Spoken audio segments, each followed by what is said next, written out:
sila sa to. Kuha juga sa scholarship. Okay. Ayaw pag-isip. Tama na. Ay, magtanaw sa ako.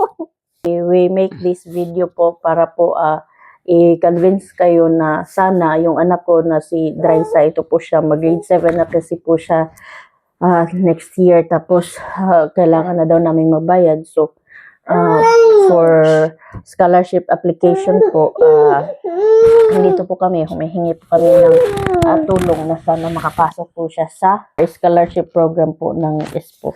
So, ito po siya si Drysa. Magpakilala ka. Ano? Hi, my name is Drysa. Stop. Hi, my name is Drysa, 12 years old. So, ang sa amin po kasi, sobrang hirap po namin ngayon. Kaya kailangan namin ng tulong galing sa gobyerno, especially sa education, para po si Drysa is tawag nito, matulungan siya na makatapos sa pag-aaral na walang babayaran. Baka po next month baka homeless na kami kasi ako wala pa po akong trabaho. Yung asawa ko din po walang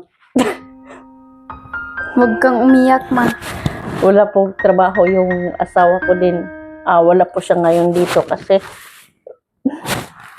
nandun po siya sa Quezon. Namamalimos po yung asawa ko ngayon sa kasaka para may makain po kami.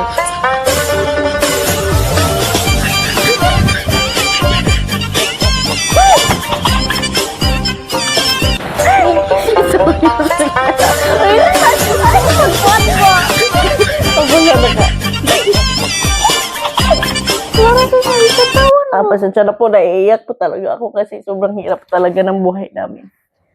Kita nyo man, kahit malamig dito sa Finland, yung asawa ko ayun na namamalimos para lang may makain kami. Tapos sana po matulungan nyo kami kasi pag hindi nyo po kami matulungan, hindi na po makakapag-aral po si Drysa.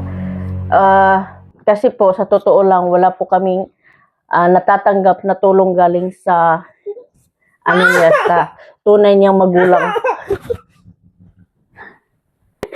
Adopted lang po kasi namin si Drysa. Adopted lang po kasi namin. Adopted po kasi namin. Mom! Kung saan ko natupod sa convince kong kuan. Kailangan dili tamog. Kailangan tamog laro. Ako orang ikat. Dapat mo amot sa ba? Hindi po kasi niya alam na adopted siya po, sir, ma'am. Tagpuan lang po namin kasi siya sa daan.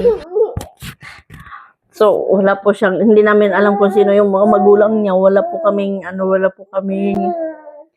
alam at hindi naman po nagsusuporta yung mga magulang niyang tunay. So, I'm finished?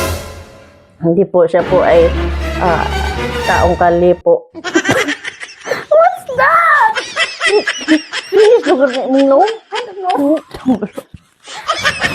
So, yun po. Sana po matulungan nyo kami kasi pag hindi po siya mabayaran, hindi po siya maka-avail ng scholarship po sa ESPO, baka po sasauli na lang namin siya sa Pinas kasi meron naman kaming bagong anak ngayon, so hindi na namin siya masyadong kailangan.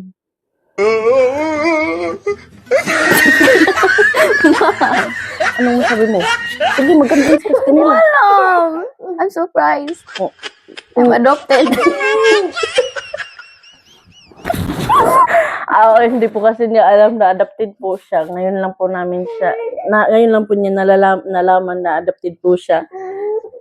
Kasi tinago-tago na po namin siya, tinago po namin yung totoong istorya na sa buhay. Yun lang paglilimos ng asawa ko yung binubuhay namin ngayon. Ngayon wala na po kami itong bayad sa bahay. Kasi kulang na po yung pera namin. Baka next month, wala na din po kaming, hindi po kami makakauwi sa Pinas kasi wala naman po kaming pamasahe. Sobrang mahal po ng pamasahe sa Pinas. So sana po matulungan niyo po kami. Ikaw mag-message ka Drysa para matabangan ka Drysa. What do I say?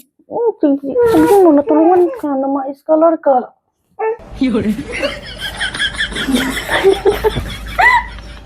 adopted.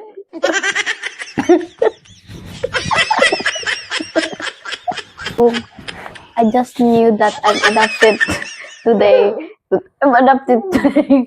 I just knew that I was adopted.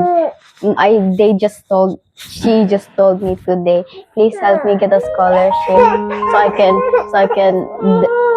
save money and I can go find my real parents. Biyaan mo kung kita na ni mga real parents. No. Sige po, marami pong salamat dahil ngayon na-prank po namin. Na-prank namin si Titi.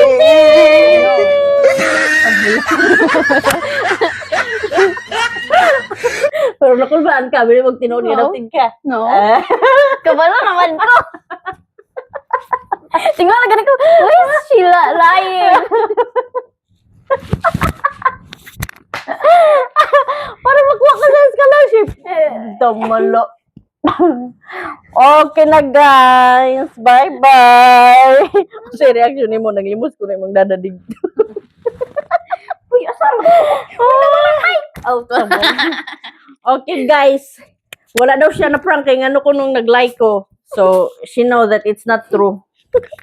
Bawal kasi dito mag-lie. So, bye-bye na po. Bye.